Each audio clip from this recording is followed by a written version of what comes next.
TANTRUM.WAD is a 1995 WAD created by somebody who you may be familiar with, Ukiro, who you may have played Eve Eternity or The Darkening, and you may not have played Tantrum because it's pretty old and no one knows about it. But I do, and I'm here to bring you Tantrum, a 1995 WAD. And first, let's just start off by saying I killed some guys, so we got to acknowledge that.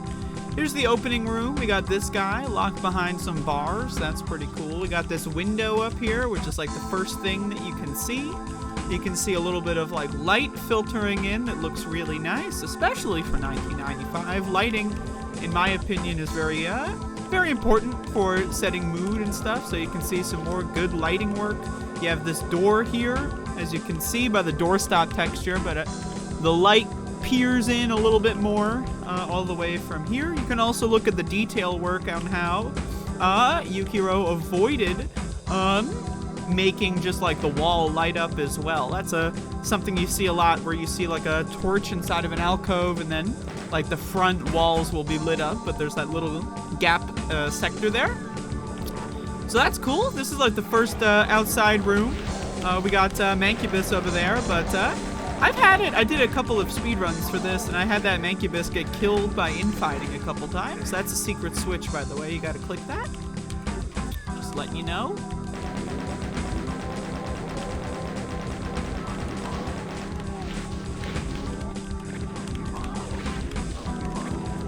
Alright, so once you click that secret switch, you want to go down here and grab the Megasphere. Good way to start the level. Without the Megasphere, this map would be a lot more difficult. Let me just tell you that much. We have some more nice lighting here with this torch. We got this guy in here, a little Plutonia-esque trap. Little chain gunner comes out of nowhere. Here we have a section that reminds me of The Darkening Episode 1, Map 3. I'm not entirely sure what the relationship would have been there. But this little outdoor section with the spiral staircase and the way that this functions, the way that this looks, the height, the texture work, it just reminds me of Darkening E1 Episode 3, or Map 3. And I might do a Darkening series at some point, but you see some guys up here on like the little castle edges. One thing I like about Tantrum is that there's a lot of switches that you can press that are like, that do things, you know, they're not necessarily useless, but like, there's just a lot of switches to press, you know, like, you know, instead of opening a door, you press 5 switches to accomplish the same thing, right? You get to see the yellow key out here a little bit. This is a side area, so this WAD's got some good optional areas, which I always enjoy.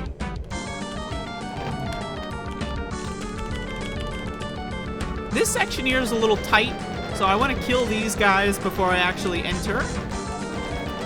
Grab the blue key, and you see this Mancubus here. You want to get that Mancubus to fire in a way that hits the Hell Knights, but sometimes, as you can see, the Hell Knights actually do it for you, so you don't have to like really bait something if you're really lucky, but sometimes you have to bait these guys. You can run into some ammo problems as well, so that's why like I really definitely would recommend infighting there. There's plenty of ammo in this level, but it's not necessarily linearly placed, so without using infighting in specific ways, you can sometimes run out of ammo, be forced to just progress without killing all the guys, and then get more and then go back.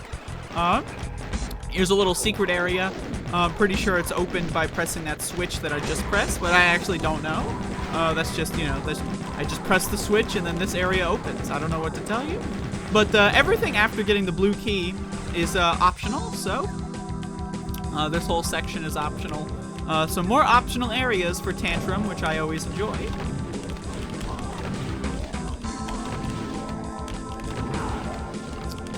So now that we have the blue key, we can kill that fucking guy. Go down here, open that door. Yeah, that's right. This is just a little play-by-play commentary.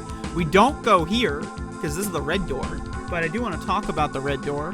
I mean, look at this door. We got, you know, we just got both. We got both. It looks nice. I don't know what the, you know, simple yet elegant. That's all I can say. You may not have noticed that there was a blue door right here. I didn't point it out. So if you didn't notice that, then it was there the whole time. It's like, you know, you ever see the Saw movies, you know? Like, you know, in Saw 3, when fucking Tobin Bell swallows the fucking tape and then it plays in Saw 4, you know what I mean? Like, that's like one of those type of situations, except it was made before Saw existed. I've been watching the Saw movies, you know, it's Halloween or whatever. Anyway, so now we got the red key. We go in here. Look at these fucking guys. This is like the most ammo you're gonna get in the whole level. You get 2 boxes of shells, so sometimes I would go in there and grab the boxes and then go back and clean up some of the guys if I'm a little unlucky with my infighting. That's just what I would do when doing a speed run. So once again, we have these fun switches that open these sets of bars here. There's 2 sets of bars, and you have to open up both of them to get through. So once again, I love the switches. And then also, you just press these to get right back out. Very nice. There's a walk-through wall over here, so check this out. Boom. Free Berserk pack, and then free green armor.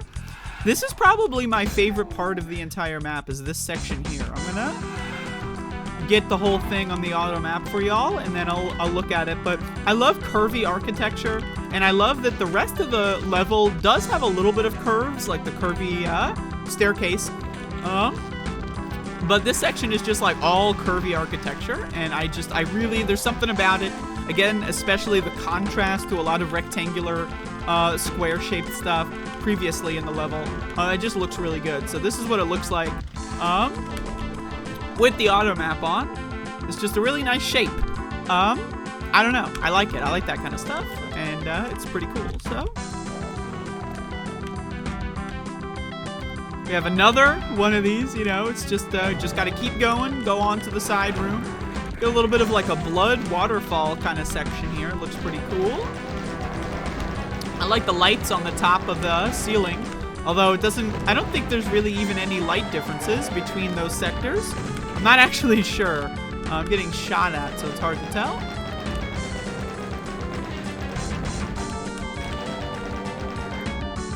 Yeah, but I don't think there's actually any light differential in here, so it's just like the lights are there to explain why the whole room is way brighter. There could have been some more lighting work in this hallway, especially when you look at that chain gun from the very beginning and the small intricate lighting work there, but hey, you know, I'm not necessarily complaining. Just pointing things out, that's what I'm here for. So I'm just gonna fail getting up there 5,000 times. I like this here. You have the little blood, like, where does it come from? It comes from up there. And that looks like it's a sound tunnel as well. So that's cool. Shoutouts to sound tunnels. If you don't know what a sound tunnel is, you haven't played enough 1994 and 5 levels, let me tell you. Good old-fashioned sound tunnels. Anyway, you have an arch vial here. The second of 3, I believe.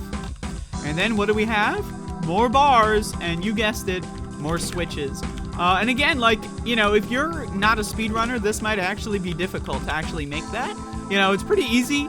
But if you're playing this in 1995 and you don't know how to use the run key, I guess these are actually permanently openable, so I retract that whole thing. But it can be pretty difficult on the other one that's not permanently openable. Because, you know, a lot of people play Doom in 1995 like this. Check this out. Yeah. You just walk, you know, like this, you know, you shoot these guys. This is 1990. This is how I played Doom when I was like a kid. So, you know, I'd use the mouse to move, and I would never have run on unless I'm, you know, doing like a jump or something, you know, like in Underhalls. By the way, I'm getting fucked here, so, holy mackerel. Should probably put my run back on. Yeah, that's right. I'm that good at the game. Survived with 5 and 5. You know, just throwing that out there. I'm a professional. You know, just doing the rest of the level with 5% health. Just, you know, just to live a little. Just to experience what it's like to be alive on this planet Earth. So we go in here. This is like the final section. This section can be pretty frustrating. There's a lot of lost souls, and my goodness, lost souls in this, and the tight spaces here can be pretty frustrating. So we have some guys down there in this like little central pit. This is a door, but you can't go in there yet. The easy way to do this fight is just to kill all the lost souls from up here. And then go in here, and that way you don't get fucked by the lost souls when you open that door. Though I believe there is a monster block line, as you can see here. There is a monster block line, but you know, sometimes you want to go in there. Open that door, that's pretty much the end of the level, and that's Tantrum. It's a very nice adventure kind of level. You know, it's got a lot of different spots, little different locales. It's got all 3 keys. There's no rocket launcher, no BFG, no plasma, so it's just shotgun fest. Maybe you can use a little bit of the chainsaw, you know. And there you go.